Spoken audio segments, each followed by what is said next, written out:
ان کے لیے میں آ جایا ہوں 10 سال سے شیخ القرآن کی تصویر اس ایڈیشن میں ان کے نمبر پر چھاپتا ہوں. اور کیوں چھاپتا ہوں؟ اس لیے کہ میں یہاں آؤں یا نہ آؤں، جس ہستی کا نام میرے باپ حافظ الحدیث سے احترام سے لیتے تھے اور یہ کہتے تھے اوہ ہزاروی صاحب کی تھے بسر ہی کوئی، یہ لوگ بولتے تھے. یا رسول اللہ حضرت شیخ القرآن زندہ باد. ایسے بزرگوں کی عظمت ہمارے دل میں موجود ہے، اور وہ ہستیاں کہ جو خصوصیات بیان کر رہی ہیں ہمیں لوگ سمجھتے ہیں مجھے آپ افضل کس کو مان رہے ہیں. شیخ القرآن کے اس پر 10 سے زیادہ خطبات ہیں جو حضرت ڈاکٹر ہزاروی صاحب نے مرتب کی ہے. میں یہاں یہ جملہ ضرور کہنا چاہوں گا کہ میرے احساس ہوتا تھا مجھے، میں ایک طالب علم ہوں، کہ ہزاروی صاحب جیسی ہستی کے لیے ان کے قد کے مطابق کام ان پر نہیں ہوا. حالانکہ ان کے بارے میں بڑی بڑی تاریخی کتابوں میں تذکرہ موجود ہے کہ وہ کن کن خاص مواقع پر اہل سنت و جماعت کی نمائندگی کر رہے تھے. یہ سنی سنائی بات نہیں، بالکل تھرڈ پرسن جو ہوتے ہیں غیر جانبدار مصنف، انہوں نے بھی ان کا نام اس میں گرامی نقل کیا ہو، تاریخ میں موجود تھے. مجھے احساس ہوتا کہ حضرت کی شایان شان کچھ تاریخ لکھی نہیں گئی. ڈاکٹر صاحب نے مہربانی فرمائی اور وہ سب کتابیں میرے حوالے کی. بخدا آج میرا جذبہ یہ ہے کہ کوئی بھی بندہ ہوتا یہ خدمت نہ کر پاتا جو ڈاکٹر آصف ہزاروی صاحب نے کی ہے. اور اس دور میں ایک طویل 1971 سے لے کر کے آج کی تاریخ دیکھ لیں، یعنی 50 سال سے زیادہ ہو رہے ہیں. اس عرصہ میں آج یہ کتابیں انگلش لائبریری میں موجود ہیں. انہیں کہنا پڑے گا کہ ابو الحقائق شیخ القرآن کو دوبارہ زندہ کرنے والی ہستی کا نام ہے ڈاکٹر آصف ہزاروی. اس انداز سے انہوں نے خراج تحسین حقیقت کے روپ میں پیش کیا، یوں بھی نہیں کہ خود ہی لکھتے جائیں، نہیں، باحوالہ ایسا عظیم پر کام کرنے پر میں ڈاکٹر صاحب کو خراج تحسین پیش کرتا ہوں. یقیناً ایسی اولاد کے لیے ہی لوگ دعا کرتے ہیں کہ جو ہمارا وارث ہو اور ہمارے سلسلے کا وارث ہو. اس سے بہتر بھی ہم وارث ثابت کوئی نہیں کر سکتا جیسے کام ڈاکٹر آصف ہزاروی صاحب نے کیا. اللہ تعالیٰ ان کو بہت لمبی عمر عطا فرمائے اور ان کے علم و تحقیق کو 4 دام والوں میں عام فرمائے. نعرہ تکبیر، نعرہ رسالت، فیضان حضرت شیخ القرآن، فیضان آستانہ پکی شریف. سبحان اللہ، سبحان اللہ. گرامی قدر حضرات، کہنا آسان ہوتا ہے، کمرے میں بیٹھ ایک ویڈیو لگا لو، جو بات کہنی ہو کہتے چلے جاؤ. علامہ ہزاروی ویڈیو پر پیغام دینے والا ملازم نہیں تھا. اس نے ہر مذہب کے ساتھ آنکھوں میں آنکھیں ڈال کے بات کی، میدان میں اتر کر بات کی. اور آج بھی میں تحدیث نعمت کے طور پر یہ بات عرض کروں گا کہ علامہ ہزاروی کے عرص میں یہ درویش، یہ فقیر جو آپ کے سامنے بیٹھے ہیں، ہم بھی وقت صحت کے محقق نہیں ہیں. ہر مذہب، ہر بد مذہب اور بد عقیدہ کا مقابلہ میدان عمل میں اتر کر کیا. اور مجھے رب کعبہ کی قسم ہے جو عالیت شخصیات مقابلہ کرتے ہوئے فقیر کے ذہن میں آتی ہے، ان میں شیخ القرآن کا مرتبہ بلند ہے. اللہ اکبر، یا رسول اللہ، یا علی، زندہ باد، زندہ باد. گرامی قدر حضرات، حضرت شیخ القرآن ایسی ہستی ہیں، وہ چشتی ہیں، نظامی ہیں، گولروی ہیں. یہ نسبت ہے نا ان کی، ڈنکے کی چوٹ پر 10 فطروں میں یہ ارشاد فرماتے ہیں افضل البشر بعد الانبیاء ابو بکر صدیق. ذرا زور سے کہیے سبحان اللہ. حالانکہ آپ جانتے ہیں چشتیہ سلسلے کا منتہا آخری پیر مولا علی ہے. بے شک اللہ. بے شک. آپ کے پاس شجرہ ہوگا نکال کر دیکھ لیں. جس ہستی کا آخری پیر مولا مرتضیٰ ہے. تو اتنے واشگاف الفاظ میں کس طرح فرما رہے ہیں کہ افضل البشر بعد الانبیاء ابو بکر صدیق ہے؟ کیسے فرما رہے ہیں؟ اس لیے ان کے سر پہ جو گڑا ہے وہ گولڑا شریف کے بزرگوں کی ہے، لیکن جو دستار فضیلت ہے وہ بریلی شریف کے بزرگوں کی ہے. یہ قادریہ کے بھی وارث ہیں، چشتیہ کے بھی وارث ہیں، اور یہ اپنے مشرب کے صرف مبلغ نہیں ہیں، پورے اہل سنت کے مبلغ ہیں. سبحان اللہ. سبحان اللہ. یہ بات سب لوگ شاید سمجھ نہ پائیں. میں عمر چینل پر سوالات کے جواب دیتا رہا ہوں 4 سال.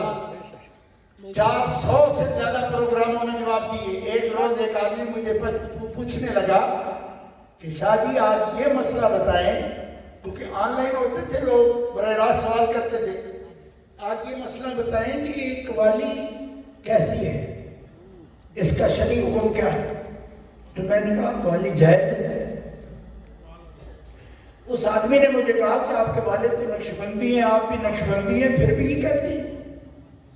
میں نے اس کو کہا کہ یہاں جو ٹی وی پر میں بیٹھا ہوں میں اہل سنت کا نمائندہ ہوں، صرف نقشبندیوں کا نمائندہ نہیں ہوں.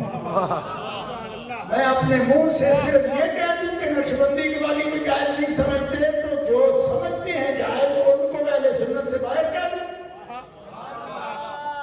تو مجھے فکری زندگی میں زندہ رہنے کا کیا حق ہے کہ اگر حضرت خواجہ غریب النواز کے حضرت قطب الدین بختیار کاکی، حضرت بابا فرید الدین گنج شکر، حضرت نظام الدین محبوب الہی، حضرت شاہ نصیر چراغ دہلی، حضرت بندہ نواز گیکسو دران، حضرت فخر الدین فخر جہاں دہلوی، حضرت خواجہ نور محمد مہاروی، حضرت شاہ سلیمان توسوی، حضرت پیر میرے علی شاہ کولونی کو کل قیامت کے دن میں کیا منہ دکھاؤں گا کہ جب سوال آیا آپ کے مشرق کا تو میں نقشبندی بن کے بیٹھ گیا. میں ٹی وی میں بیٹھا ہوں، اہل سنت کا نمائندہ ہوں، کسی ایک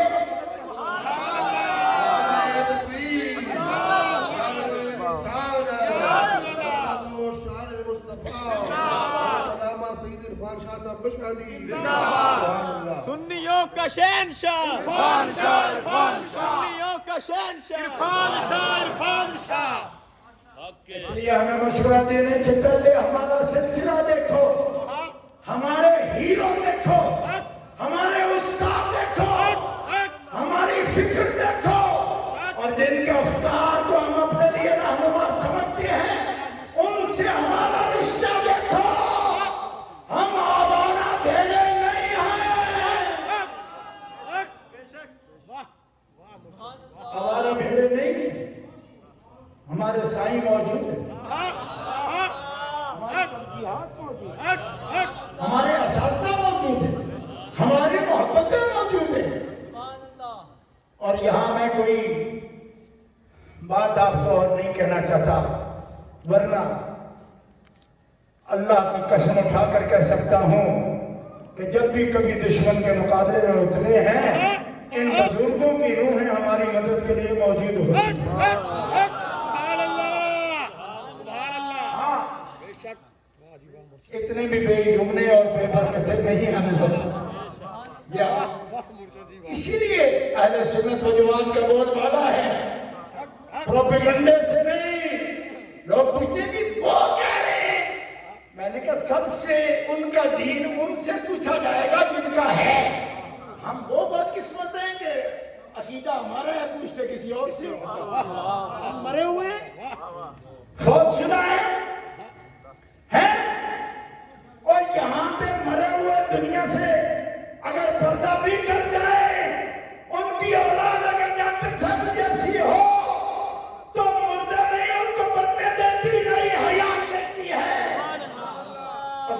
تم سمجھ رہے ہو کہ اتنے رہبر، اتنے پیشوا ہمارے، اتنے اساتذہ، اتنے محسنین کی موجودگی میں ہمیں درس دے رہے؟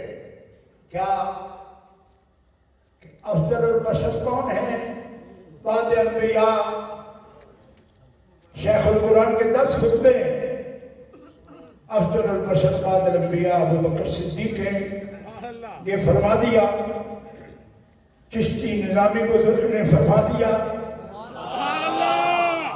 کوئی مسئلہ ہوا ان کو؟ کوئی پرابلم ہوئی؟ نہیں، ہوتی نہیں۔ کیوں؟ اس لیے کہ صدیق اکبر کے پیچھے نماز پڑھتے جب مولا علی کو کوئی مسئلہ نہیں ہوا۔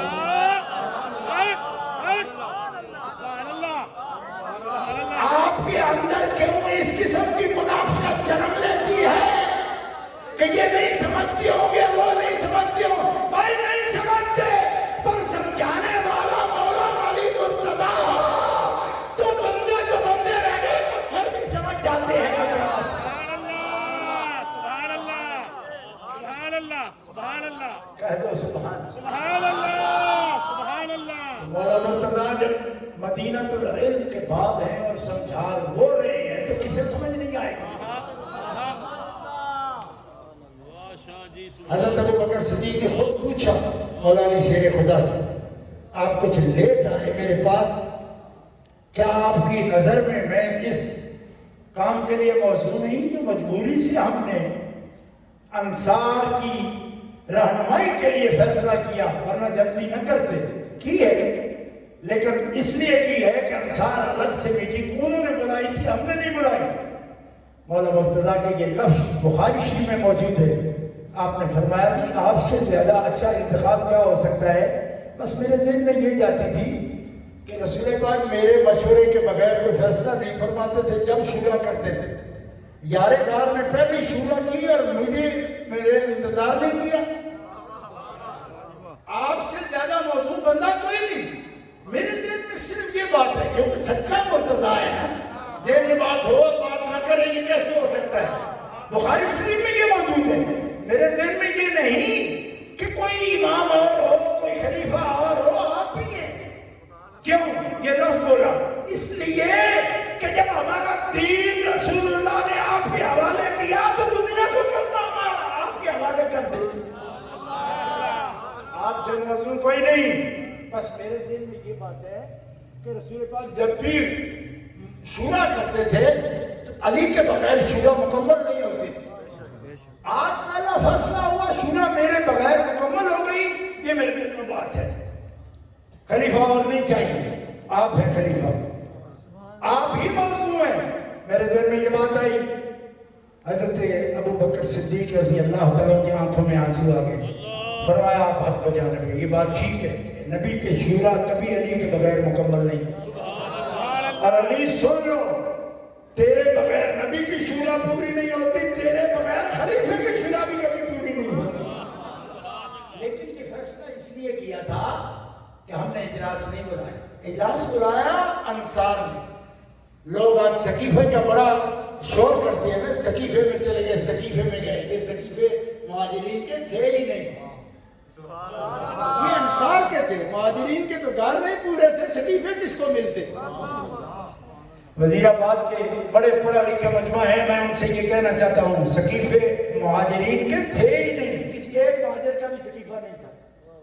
مہاجرین تو آئے تھے، ابھی گھر پورے نہیں تھے، سقیفے بنانے کے کسی ہوش تھی کہ وہ سینٹر قائم کرتے تھے، کمیونٹی سینٹر نہ، کمیونٹی سینٹر تھے انصار کے۔ یہ سقیفہ جس میں ہو رہی تھا بنی سعدہ والا، یہ بھی انصار کا ہے، نہ ابو بکر صدیق کا ہے، نہ عمر فاروق کا ہے۔ اور شورا بھی کیوں کی؟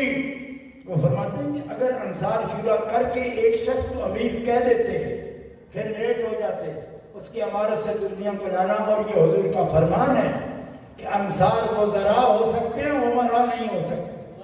عمراء ہوں گے مہاجرین سے، یہ قانون بیان کیا گیا۔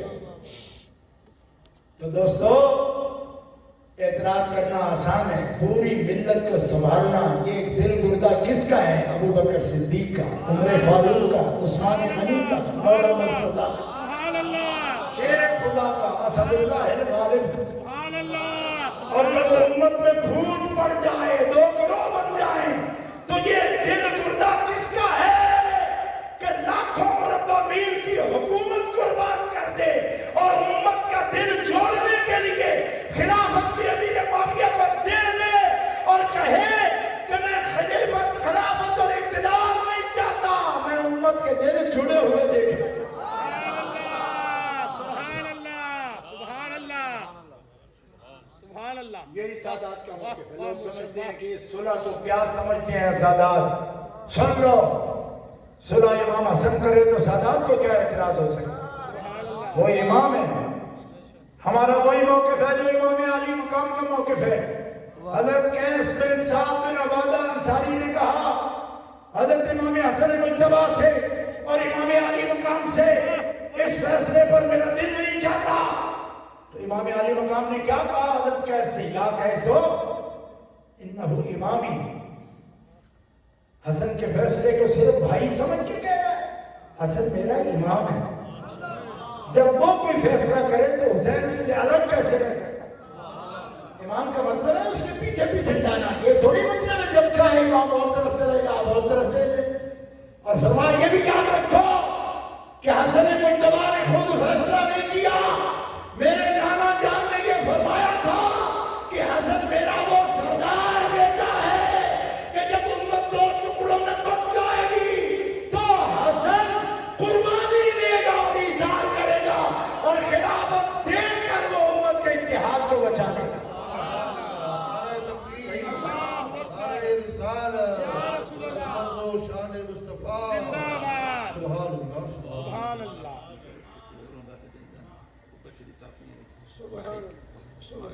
سبحان اللہ۔ گرامی قدر حضرات نوٹ فرمانے، کوئی تبصرہ اس کے علاوہ نہیں۔ ہمیں لوگ خط لکھ کے پوچھتے ہیں کہ صلح حسن پر آپ کے کیا موقف ہے؟ میں نے کہا اس بے ایمان کا منہ جلے، صلح حسن کرے موقف ہمارا پوچھے؟ ہم نوکر، ہم غلام، ہم خادم، ہماری یہ حیثیت ہے کہ ہم سے موقف پوچھتے ہیں؟ اوے ہم نوکر ہیں، ہم مقتدی ہیں، ہم متبع ہیں، ان کے نام لے کر جیتے ہیں۔ من قبلہ راس کا دم بر سمت کج تلا ہے، حسن کا قلہ جس طرف جاتا ہے ہمارا عقیدہ اس کے ساتھ ساتھ جاتا ہے۔ ہاں، آج کے بڑے بڑے مفتیوں کو یہ سوال ہے کہ امام علی مقام کا نقش قدم کیا ہے، یزید کیسا تھا ہمیں تو پتہ نہیں۔ میں نے کہا تمہیں پتہ نہیں، ہزاروی صاحب کو پتہ تھا، اور تمہیں نہیں پتا تو آج خطبات ہزاروی پڑھ کے دیکھ، تمہیں پتہ چل جائے گا۔ ہزاروی صاحب کے خطبات میں یہ موجود ہے کہ امام علی مقام کبھی بھی میدان کربلا میں نہ اترتے اگر یزید کے کفر کا عقیدہ نہ رکھتے۔ یہ خطبے میں موجود ہے اور یہ ان کی ٹیپ بھی ریکارڈر پر بھی یہ لفظ موجود ہے۔ میں نے خود بار بار یہ سنے تو شیخ القرآن ہے نا بھائی، آپ کے حق میں بولتا رہے تو شیخ القرآن ہے، اور آپ کی طبیعت کے مخالف آ جائے تو پھر آپ اس کا رسوال کرتے۔ شیخ القرآن کو سوچ کر بات کر رہا ہے، اور آج اس کے کفر کے لیے کتابیں لکھی گئی ہیں۔ لیکن میں آپ کو یہ بات عرض کرتا ہوں کہ سب سے پہلے امام احمد بن حنبل کا موقف اور علامہ تفتزانی کا موقف جس کی زبان سے میں نے سنا، اس شخصیت کا نام علامہ عبدالغفور الحلبی ہے۔ سبحان اللہ۔ اور یہ تقریر میں نے سامنے بیٹھ کے منڈی بہدین میں حضرت کی 1968 کی بات کر رہا ہوں، سامنے بیٹھ کے میں نے یہ تقریر سنی، بلکہ بیٹھ کے نہیں، میرے والد کے ایک خادم تھے غلام محمد گجر مرحوم، ان کے کاندھے پر بیٹھ کر میں نے یہ تقریر سنی۔ اللہ تکلیف فرما رہے ہیں۔ اس تقریر میں نبی پاک صلی اللہ علیہ وسلم کی ادا اور اختیار کو بیان فرماتے ہوئے حضرت نے فرمایا کہ اللہ تعالیٰ نے مخلوق کے لیے جو ممکن تھا وہ سب اپنے حبیب کو عطا فرمایا۔ یہ جملہ ارشاد فرمایا، حضرت ہزاروی صاحب بیان کر رہے تھے، فرمایا جو کچھ بھی مخلوق کے لیے ضرورت تھی اور ممکن تھا، وہ سب اپنے حبیب کو عطا فرمایا، اور عطا بھی ایسے نہیں فرمایا، فرمایا معجزے تو موسیٰ علیہ السلام کو دیے، معجزے داؤد علیہ السلام کو بھی دیے، معجزے یوسف علیہ السلام کو دیے، معجزے عطا فرمائے، گن گن کے عطا فرمائے، جن کے زیادہ ہیں ان کے لیے بھی گنے۔ وَلَقَدْ آتَيْنَا مُوسَىٰ 9 آیات بَيِّنَاتٍ، ہم نے 9 معجزے موسیٰ علیہ السلام کو دیے، لیکن ہزار سال کی وہ تقریر آج تک مجھے یاد ہے، میری 59 کی پیدائش ہے، یعنی 59 کی، اور 68 میں یہ تقریر میں سنا تھا، بچہ تھا، لیکن خدا کی قسم یہ پورے لفظ آپ کے میرے ذہن میں مرتسم ہیں۔ آپ نے فرمایا ان کو معجزے دیے، گنے بھی، یوسف علیہ السلام کو دیے معجزے، عیسیٰ علیہ السلام کو دیے، موسیٰ علیہ السلام کو دیے، لیکن مثال دیتے ہوئے علامہ ہزاروی فرماتے تھے، حضور کی مثال اور ہے، کیسے؟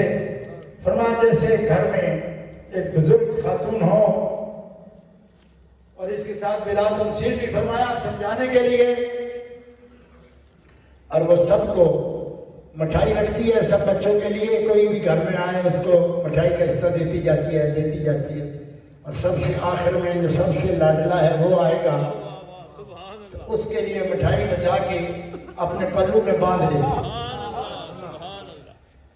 تھوڑی دیر کے لیے اگر ہاتھ میں رکھتی تو دے سکتی تھی، لیکن دیکھو یہ طریقہ، علامہ نے خود اپنی چادر مبارک کو بھی ایسی گانٹھ دے دی، اور فرمانے لگے ایسے باندھ کے رکھ لی۔ اب جب آخری آیا نا تو گانٹھ اپنے پلو کی کھول کر اس کو دے دی ساری، اور دے کے پلو بھی ایسے جھاڑ دیا کہ تیرے بعد جب آنے والا کوئی نہیں تو ہم نے بچا کے کچھ رکھا نہیں۔